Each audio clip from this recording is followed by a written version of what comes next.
Graça e paz.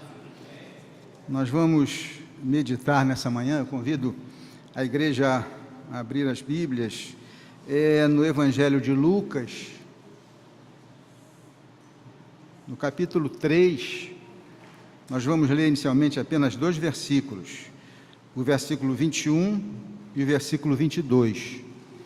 Lucas 3, 21 e 22. Esse texto trata do batismo de Jesus, no Rio Jordão, batizado por João Batista, seu primo terreno.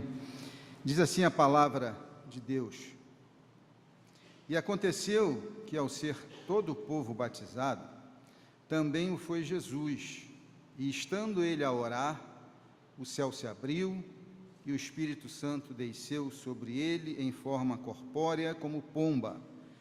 E ouviu-se uma voz do céu: Tu és o meu filho amado, em ti me comprazo. Irmãos, o Evangelho de Lucas é um dos 3 evangelhos considerados como sinóticos, que tem uma visão comum acerca do ministério de Jesus.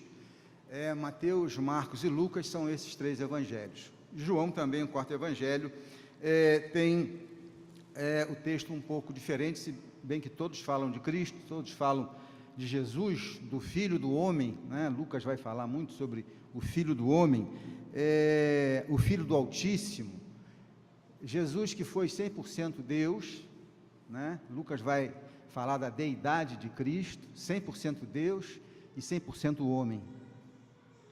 Lucas escreveu primeiramente para os gregos, os teólogos, alguns estudiosos afirmam que ele era sírio, ele era da Síria, Antioquia da Síria. Interessante, ele não era judeu, e ele fez uma pesquisa pormenorizada da vida de Jesus.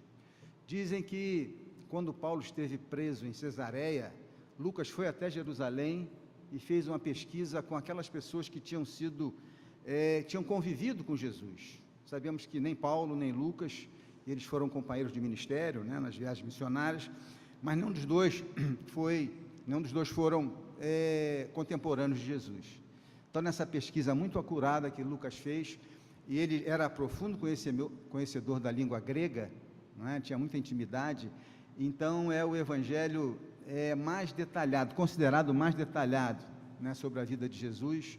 É também o evangelho mais longo, são 24 capítulos, e nós vamos, irmãos, analisar nessa mensagem pela manhã o ministério de Jesus. Que atitudes? A gente sabe que o ministério de Jesus foi rico de muitas atividades, mas que atitudes de Jesus nós podemos separar, nós podemos destacar para análise nessa manhã? A gente sabe que Jesus era profundo conhecedor das Escrituras. Jesus teve uma vida de oração, de muita oração, de estudo da palavra de Deus. Ele conhecia profundamente a lei, os profetas, os salmos, que era a Bíblia disponível na época, ele salvou, como continua salvando ainda, ele restaurou vidas, ele ensinou, ele ia nas sinagogas da Judéia, da Galiléia, de Samaria, e ele, na sinagoga, a gente vai ver aqui, ele abria o livro e meditava, pregava acerca das Escrituras. Jesus curou fisicamente muitas pessoas, e Jesus ia de cidade em cidade pregando o Evangelho. Interessante, uma vida, embora um ministério tão curto, 3 anos, Jesus passou 30 anos se preparando, mas em 3 anos, Jesus com seus 12 apóstolos, ele então se dedicou a cumprir a missão que recebeu do Pai. Jesus veio implantar o reino de Deus, e nós individualmente como igrejas somos também convidados a participar da implantação do reino de Deus. É isso que a igreja tem feito na face da terra.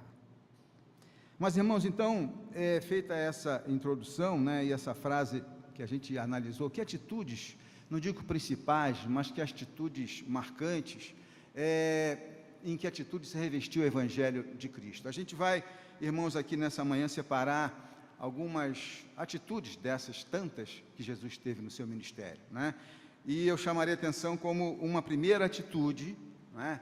Já dissemos rapidamente, né? Eu diria talvez uma primeira verdade, como a gente costuma chamar nas mensagens, né?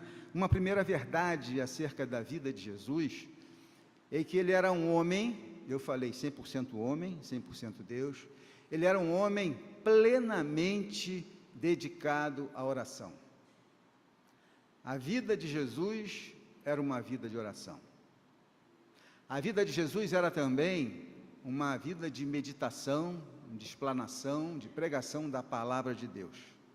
Então a gente vai discorrer aqui, eu convido os irmãos a gente não vai ler em muito detalhe não, mas a gente vai fazer uma rápida discorrida aqui do Evangelho de Lucas, que é o que fala mais no ministério de oração de Jesus. A gente até já estudou isso há tempos atrás, há uns 3 ou 4 anos, tinha um livrinho do Hernandes de Lopes que falava sobre o ministério, né, de Jesus. Ele destaca ali que não menos de 11 vezes, Lucas, que é quem mais registra as orações de Jesus, fala sobre as orações de Jesus. Então Jesus orou no início do seu ministério, orou durante todo o seu ministério e orou também no encerramento do seu ministério, na cruz do Calvário.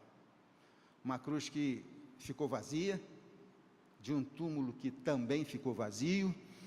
Li uma vez uma frase que nunca esqueço, que diz o seguinte: Jesus matou a morte. Interessante, né?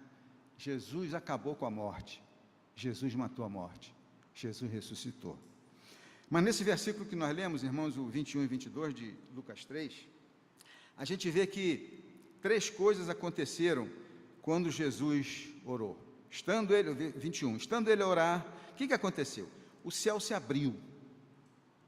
Irmãos, quando eu oro individualmente, em casa, no trabalho, no carro, não é? A primeira coisa que acontece, eu entro em comunhão com Deus, em contato com Deus, é que o céu se abre, não é? Deus ali desceu pontualmente sobre Jesus, logo depois ia descer sobre toda a igreja. Em Atos a gente vai ver isso. A gente sabe que no Velho Testamento o Espírito Santo também habitava em algumas pessoas, descia, não é? Não tinha sido espraiado pela humanidade geral, mas também estava presente lá no Velho Testamento. Mas aqui a gente vai ver no 22 que o Espírito Santo desceu sobre ele em forma corpórea como pomba. Então, quando eu oro, o céu se abre, o Espírito Santo desce, o Espírito Santo habita na minha vida, habita na vida da igreja, né? O Espírito Santo desce, né? E a terceira coisa que aconteceu nessa oração de Jesus foi que ouviu-se uma voz do céu. Deus falou audivelmente aqui: eis, tu és o meu filho amado, em ti me comprazo. Irmãos, quando eu estou orando a Deus, quando a igreja está orando a Deus, hoje tínhamos um bom grupo, eu ainda cheguei no meio, mas consegui ainda participar, não é, da manhã de consagração. É uma programação muito boa que a igreja deve buscar participar. Então a gente ora a Deus e Ele fala conosco. Aqui Deus falou audivelmente, mas quando eu oro, quando eu leio a palavra de Deus, quando eu estou em adoração, o boletim de hoje fala de adoração, foi também o tema, né, do acampamento, do retiro de carnaval. Mas, irmãos, quando eu estou lendo a palavra de Deus, Deus fala comigo. Deus se revela na sua palavra. A gente sabe que a revelação de Deus ao longo da palavra ela é progressiva. Deus vai se revelando, né, de Gênesis ao Apocalipse, e Deus se revela na sua palavra. Coisa boa, né, a gente ouvir a palavra. E nós temos aqui na igreja, irmãos, mecanismos, instrumentos disponíveis. Eu recentemente peguei com o irmão Paulo Lima alguns CDs que eu boto no carro, eu vou para o trabalho 4 vezes, vou e volto, são 1h20.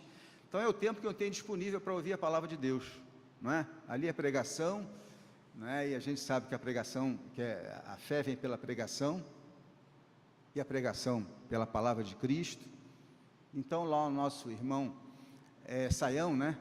Luiz Saião, ele prega, eu gravei os CDs, depois eu pedi ao Paulo, depois que eu ouvi todos esses, Romanos, uma carta fundamental para a igreja conhecer, né? 1 e 2 Coríntios e Apocalipse, né? Mas tem toda a igreja, tem todos os livros da Bíblia. Rota 66 da Transmundial, alguns irmãos já devem ter ouvido. Então, irmãos, é um tempo que teria perdido. Ao invés de eu escutar a CBN, né, sobre a reforma da Previdência, tanta coisa enche a minha cabeça, e como é que vai ser? Né? Então, preocupações que de nada trazem para nós, né? A gente às vezes começa a acompanhar, como é que vai ser a minha empresa, e o órgão onde eu trabalho vai se juntar, vai acabar, estão dizendo,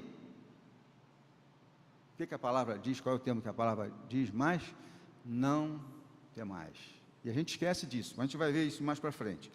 Então, irmãos, 3 coisas aconteceram. Eu falei isso, que Jesus teve um ministério de oração, e o ministério também da palavra de Deus, e eu convido os irmãos a, nessa mesma página, a gente vê Lucas 4, é o capítulo seguinte.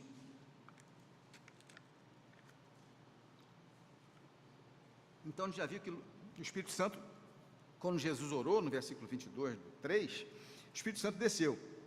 E aqui no versículo 4:1, Jesus, no capítulo 4, Jesus cheio do Espírito Santo.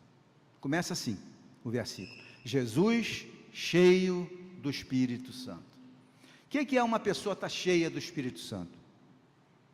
Estar cheio do Espírito Santo é a mesma coisa que estar cheio de Cristo. Eu não posso estar cheio do Espírito Santo, posso dar cambalhota, fazer o que for, se eu não estiver cheio de Cristo. Cheio do Espírito Santo, voltou do Jordão, né, onde foi batizado, e foi guiado pelo Espírito, pelo mesmo Espírito. A vida de Jesus era guiada pelo Espírito Santo. Durante 40 dias sendo tentado pelo diabo, nada comeu, ao fim dos quais teve fome, e a gente vai ver o versículo 4, então o versículo 3, aí o diabo começa um diálogo com ele. Irmãos, temos que estar ligados, porque o diabo não tenta só Jesus, não. O diabo tentou Jesus aqui no deserto, depois ele aparece lá, não é, em Judas, caminho da cruz ali, né? Então, Hebreus 4:15, vai dizer que Jesus foi tentado de muitas vezes, muitas ocasiões, mas sem pecado. Então, Jesus estava fundado na palavra de Deus, numa vida de oração. Então, aqui o diabo chega, né, e fala com ele no versículo 3, 4:3. Disse-lhe então o diabo: se és filho de Deus, manda que esta pedra se transforme em pão. Aí, irmão, no versículo 4, Jesus vai responder como? Da sua mente? Vai responder com a palavra. Olha a necessidade que Jesus tinha de estar na palavra. Ele cita um texto de Deuteronômio 3, 8, capítulo 8, 3. Aí o diabo continua, a gente conhece bem esse diálogo, né? Continua com ele, Jesus no versículo 8 diz, mas Jesus lhe respondeu, está escrito. Aí ele vai para Deuteronômio 6, 13. Eu até anotei na minha Bíblia aqui esses versículos. Depois continua o diabo, e o diabo, irmãos, ele conhece a Bíblia.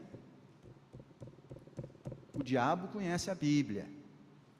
Aí o diabo vai dizer, capítulo 4, 10, porque está escrito, todo assanhado, né? Todo ousado, porque está escrito. Aí o Satanás buscou lá o Salmo 91. Salmo 91, e não foi só um versículo não, Satanás disse para Jesus o 91, 11 e o 91, 12.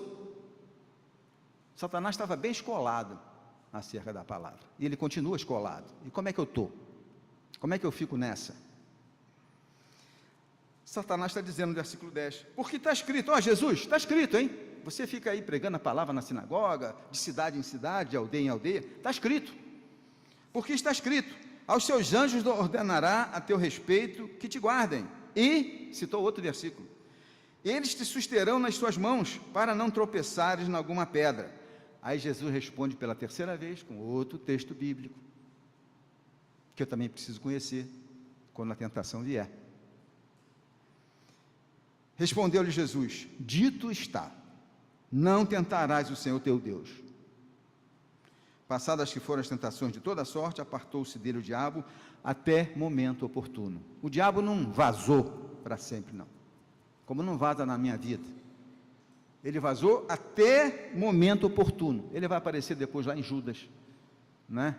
Indicando Jesus para ser morto. Mas, irmãos, são muitos textos, eu vou só citar, senão a gente vai se deter por demasia aqui, não que não seja uma coisa boa e necessária, mas para a gente avançar na mensagem.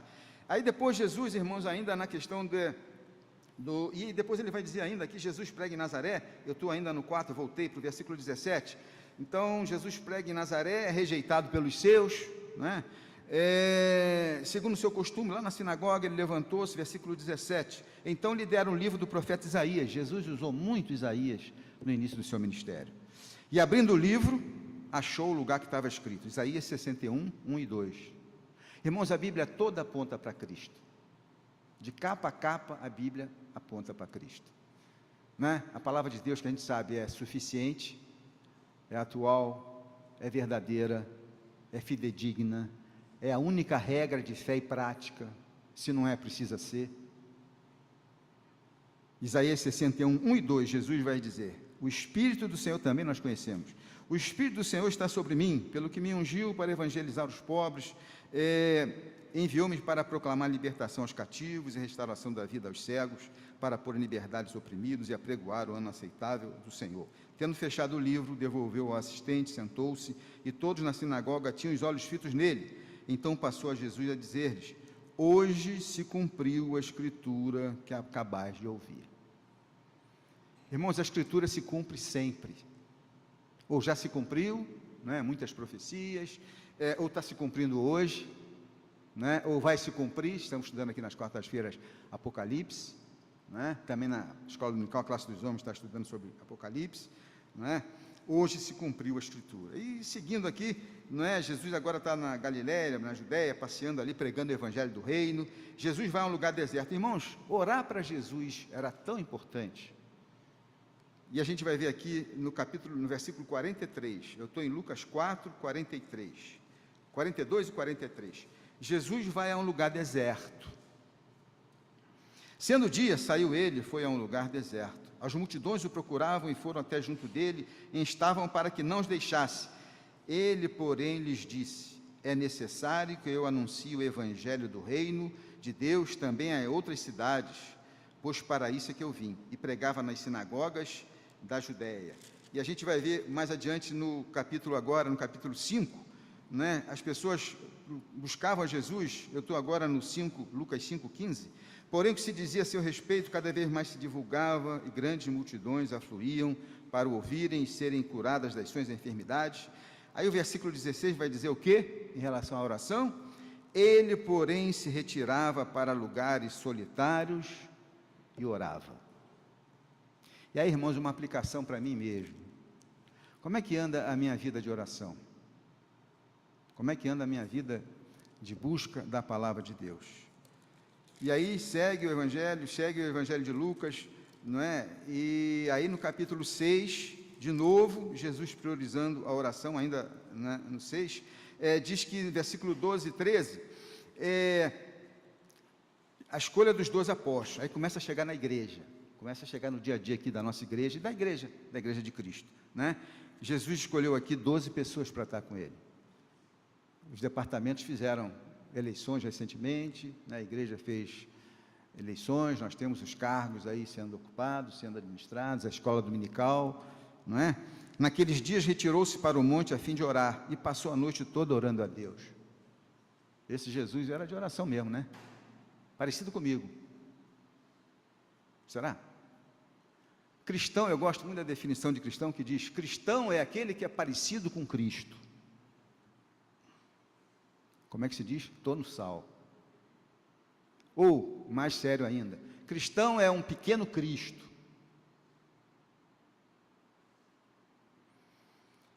E quando amanheceu, chamou a si os seus discípulos e escolheu 12 dentre eles, aos quais deu também o nome de apóstolos. Jesus chegou e disse: olha, você, chamou 12.